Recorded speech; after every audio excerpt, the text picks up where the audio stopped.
Hello there, Fat for Human gang. I hope all is well. Now, over the last few days, I've had a few good kind of questions or a few points that have been raised in the Fat Loss for Humans private group, and I made a note as I went along because I thought some of them made quite interesting ideas for videos. So the first one up. This one was one that Lorraine posted on there. Because I'm coming, apologies, I'm eating a sweet at the moment. Hope my sugar levels don't spike.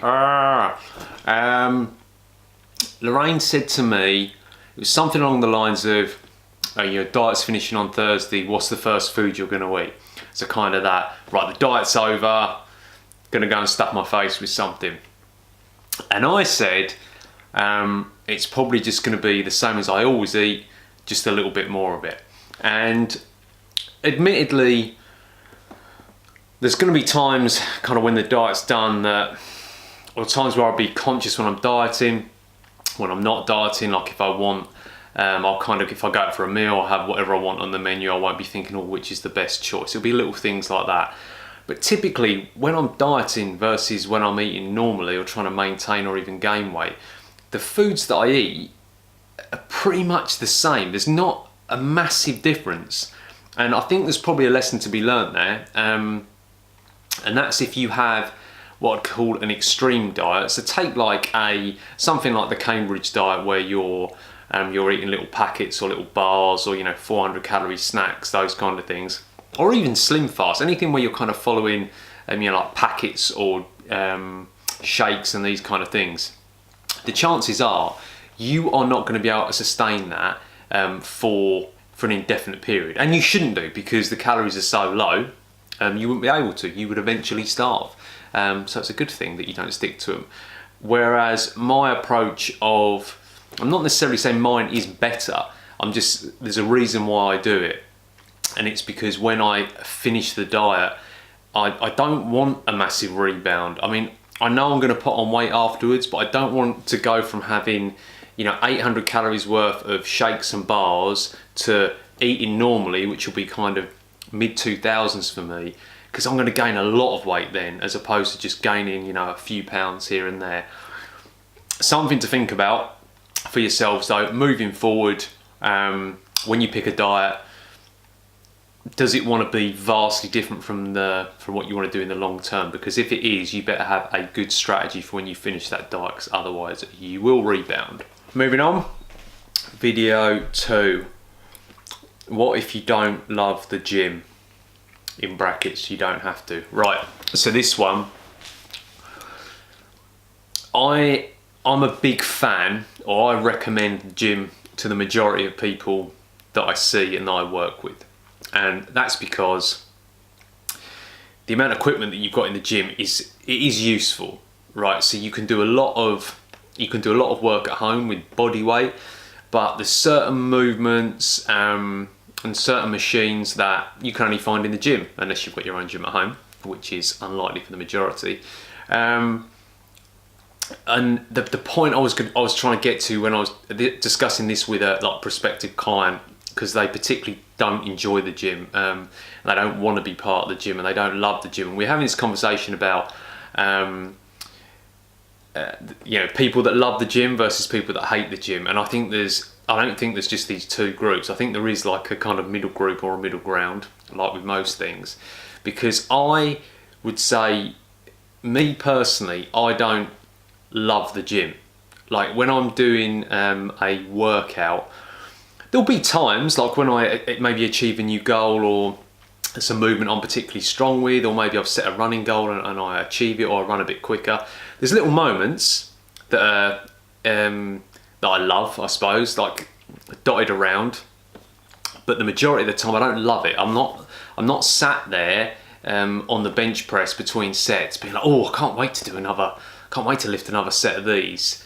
I see it as a means to an end. So my training over the last few years in particular, like I lift less often now, I spend less time in the gym, and my training is geared up around, if I train 3 days, I'm almost to the point now where I'm trying to see how little I can train and still get the benefits. because there's other things that I want to do outside the gym. Like I work in a gym, I do consultations in a gym, I spend time between clients in the gym. I don't want to spend hours and hours in there. And there are just people who love exercising, and they struggle to understand why people would hate it, and the people who hate going to the gym can't fathom how you could possibly enjoy getting hot and sweaty and out of breath. And I can see it from both sides, because I've been there, and I've worked with people on either end of the spectrum. So, God, where am I going with this? I think if you don't love the gym and you don't love training, which I'm guessing for the majority, or for the people that are watching this, so that's going to be the majority of people, you don't have to spend 6 days, 7 days a week in the gym. You can get a lot out of it. I would argue 2 sessions a week, you can get the bulk of the benefits. I think if you can push that to 3, brilliant. It opens it up and it makes it a bit easier. But 2 to 3 times a week, I think 4 for those who are maybe a bit serious, and then the ones that love it, yeah, crack on if you want to train in there every day. But my point being is that you don't have to love training and love the gym to get the benefits out of the gym. Just set it up to work for you, because I do think it's worthwhile. Next topic, me not being special. So as much as I like a compliment, who doesn't? Again, it might have been Lorraine or a couple of people online. Someone mentioned, oh, I wish I had your motivation. I definitely have that, oh, it's easy for you work in a gym, which is mildly insulting, but hey ho. Just that perception that, oh, well, of course you're good at this, you're a PT, of course you find it easy, you're a nutritionist. And I suppose I do have an advantage in terms of knowledge, because that's what I've studied. So if I didn't, you'd probably be worried if you hired me. But I am nothing special. Like, I'm not super fit. I wasn't born super fit. I definitely wasn't born super strong. And even what I've learned academically, like, I wasn't, it didn't come easy, I suppose is what I'm trying to say. So anyone, like, I don't think I'm particularly genetically geared up for lifting. I mean, look at these tiny little wrists. Useless. Wish I was more predisposed to lifting heavy weights, but what can you do? Cheers, mum and dad. But I think most people can get to the level where I'm at. Like, I don't think it does require commitment. Don't get me wrong, but I think that people underestimate themselves, and they put others on too high a pedestal. Like, if you see someone excelling at something, yeah, take the time to acknowledge what they've done and that they're doing well. But it's not, I think it's a bit of a cop-out to say, or have that mentality of, oh, it's all right for them, or I could never do that. Well, yeah, if you're watching Usain Bolt run and you're like, I could never run 9.8 seconds, you're probably right. Actually, if there's any doubt in that, then hire a coach and start sprinting. But I think to get the people that I work with, most people want to be lean, they want to lose a bit of body fat. Well, that's something that everybody can do. Like, there's nothing special about me on this diet losing a few pounds each week. There's nothing special about that. It's a very, it's a basic process, and like I said, it takes a level of commitment to it. But it's kind of, for me, I don't even see it as commitment. I just see it as, it's a decision I've made. So that's what I do. And there'll be wobbles and I'll make mistakes, but 90% of the time I'll be on, and that will be good enough to get me where I want to go. So yeah, I'm not special. If I can do it, you can do it. So crack on, give it a go. You might surprise yourself. And the last one, this is one from early this morning. Michael put this up about, it was a longer post, but essentially it's, people do not want to hear the reason why they're not losing weight is because they're eating too much. And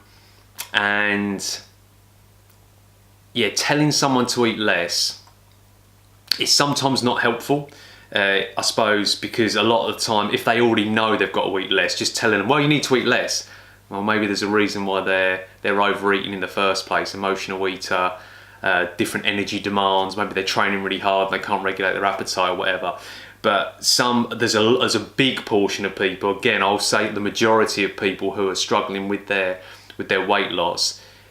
It's because, or they're struggling with their weight loss and they're trying to find any other reason. This is the kind of point that Michael was alluding to. They're trying to find any other reason that it might be hormonal, or it might be genetic, or it might be because the carb to fat ratio is off, or it might be because my thyroid's a bit slow, or it might be because I'm a little bit older now, or I've lost a bit of muscle. All these things influence how many calories you're going to burn, right? So all that stuff is true and it all has an impact. But you cannot escape the fact that if you're gaining weight, it's because, or over time, if you're gaining weight, it's because you're eating or consuming more calories than you burn off. So you have to find a way of consuming fewer calories. Now, in terms of food volume, you can play little tricks. So you can have big plates of veg, or find food that's more voluminous, so it can look sometimes like you're eating more, but that calorie equation always holds up. Always holds up. So going back to the previous video about me not being special, no one is special in terms of the calorie content or the calories in, calories out rule. Some people will find it easier than others. Some people will have a hard time or will have to eat very few calories, but you can't escape the rule. It's like gravity. It's like, it's a law, thermodynamics. It's one of them, like you can't get around it. And I think that although it can be a bit harsh telling someone you're eating too much, and it's quite brutal when you deliver it like that, in certain circumstances, if someone's going around the houses and they're wasting time and money and getting frustrated, sometimes the kindest thing you can do is sit someone down and say, look, you're eating too much. It's fine, we all do it. Now you know that for a fact. What are we going to do about it? Don't worry about hormones, don't worry about thyroid, don't worry about all this other stuff. How are we going to eat less? How are we going to get you moving a little bit more? What are we going to change in the diet? Let's do a food diary. There's ways around it. It's just knowing how to tackle it. But knowing that first truth, you're eating too much, that's where you need to start, and then work backwards from there.